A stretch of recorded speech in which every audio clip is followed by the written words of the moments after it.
Such a powerful exhortation by the Ecumenical Council. Every time I read it, I am almost moved to tears, and I have to stop. I think about this progression, and I want us to hear this progression again, what is stated, and how it changes, and how each of the actions, each of the verbs, if you'd say, applies to that particular group and the power of the Holy Spirit. As the prophets beheld, as the apostles taught, as the church received, as the teachers dogmatized, as the universe agreed, as grace illumined, as truth revealed, as falsehood passed away, as wisdom presented, as Christ awarded, we thus declare. I mean, it's so incredibly powerful. It gives me chills just to say that. And the words oftentimes don't encapsulate the power of the faith and the power of God. Words cannot encapsulate him. But the power of that statement, going from the prophets right through the grace of God and Christ giving us the church, just the incredible magnitude of that should move us beyond recognition. That's why when I get to that, who is so great a God, typically I'm pretty wound up, and then I try to be as loud as I can. I don't know if you notice that. Sometimes I try to be as loud, because I get so wound up by that reading. It's just so incredible. And I think about this, so we want to see how this manifests. I'll tell you one allegory, or one way that this manifests. We as priests oftentimes become very much connected to the communities that we serve. And it's not because of anything other than we love our people, and we become invested in them. And when we baptize them, we want to watch them grow up. We want to watch them get married and have children, and maybe for some of them even be able to walk them around that holy table. But God puts us as priests where we're needed. And when you're done being needed somewhere, he is going to move you. You may not know he's doing it, and you may fight it, and it may be messy, and a lot of times when a priest moves, it is messy. But then, in hindsight, we find out that the priest is where the Holy Spirit needed him to be. Oftentimes, it's not enjoyable, because we know we're going to be torn away from a family that we have served and helped to minister to. But the Holy Spirit always prevails. And we've seen this in the church throughout. We tend to think that because Orthodoxy is conciliar, that everything works together in perfect harmony all the time, that it's a wonderful instrument, and no instrument is ever out of tune or out of place. Reminds me of a little story. When I was a senior in high school, the band was going to Florida for the year for one of their events. Now, I didn't play an instrument in band, but I wanted to go to Florida. So I went to the band teacher and I said, "Give me an instrument." And he gave me a trombone. By the middle of the year, I was first chair trombone in concert band. But I was given a lead part in one of the symphonies we did, and it was a medley of Disney songs. And when we got to "It's a Small World," the beat was supposed to go da da da da da da da. But I got so excited when I got there, I came in at double time. And I did the whole thing double da da da da da da da da. And I finished, and I was like, "Why is everybody else still playing? This was so wonderful." Meanwhile, I had done the whole thing in halftime. This happens in the church too. Sometimes the church thinks it knows the will of the Holy Spirit, and it declares something to see if it will be received by the people, like the removing of the icons. And then it's not received. The Holy Spirit does not ordain it. The universe does not agree, as we hear in here. And what happens is that if the next council says, "Hey, that was not a right decision, we're changing it, and we're bringing the icons back."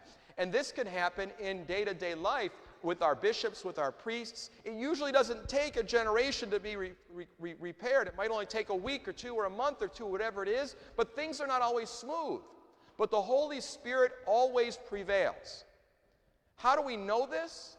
Think about this. If I were to come over here and tell Andy something, and he were to pass it to Stephen, and Stephen were to pass it to Matthew, and Matthew were to pass it to Evelyn, and vice versa, how much do you think what I told Andy would change before it got over here to Sherry?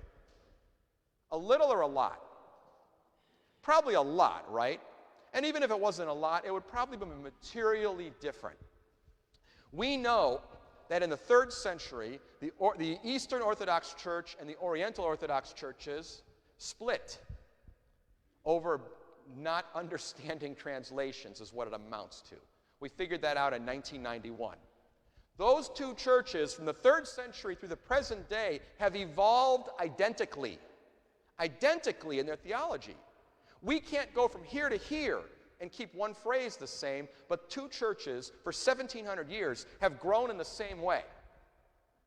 The only way that that is explainable is when the Holy Spirit is the one who's at the helm. And that is what we celebrate today. Today, we may be celebrating the entrance of the icons back into the church, but that's just a symptom of what we're really celebrating, which is the divine nature of the Orthodox Church, its unity, its oneness, its unchanging nature, its truth in theology. This is what we celebrate today. We are celebrating today orthodoxy. And that is why this evening, even though we're having all of these protocols now to keep all of us 6 feet apart, and we have the capacities on the church and communion guidelines, which, by the way, as we know, are not because communion passes anything, but because it's pastorally done, so no one will be a fear coming forward. You know, we're doing all these things, yet today we are still insistent that we as an Orthodox church are together in unity and will celebrate Great Vespers as one church this evening at St. Michael's at 5 p.m. Will protocols still be in place? Absolutely. Everybody will still be socially distanced. There will not be any coffee hour to follow. There will not be any fellowship. But we'll be together in unity as one church, declaring the universality of the faith, declaring the unchanged nature of the faith. So if you can be there, I encourage you to be there. If you can't be there, I will send out a link today, which you've already received via your last beacon, for St. Michael's YouTube live channel, and you can be there in spirit, even if you can't be there in person. But the opportunity to celebrate something so magnificent, I mean, granted, we celebrate it every single time we're together, but we expressly are celebrating right now the unchanged nature and universality of the church. What a beautiful thing that is. I was talking with a priest the other day, and I was telling him that I'm a priest for everybody. And what I mean by that is I'm a priest for you, because you're all here.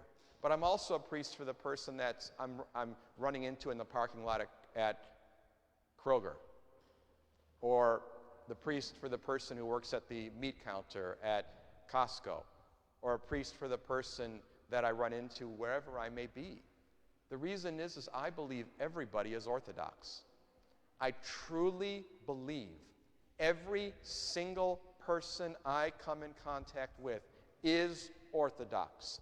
They just don't know it yet, or they haven't accepted it yet. That is the way I view the world. And that can't be done. That can't be done unless there is a universal nature to it. Just like every person I run into, I know has the image of God within them, no matter how poorly they may be behaving. And just like, maybe I shouldn't say this, every person I run into, I know is male or female. I don't buy into 1,000 different gender identities, okay? Nor does the church. Just like every person I run into, I know would strive for salvation if they were shown what eternity would look like, the two choices that may be there. Just like I know that every person would be here if they could see into our hearts and see that we don't have an agenda, that we are sincere about being brothers and sisters with everybody who enters.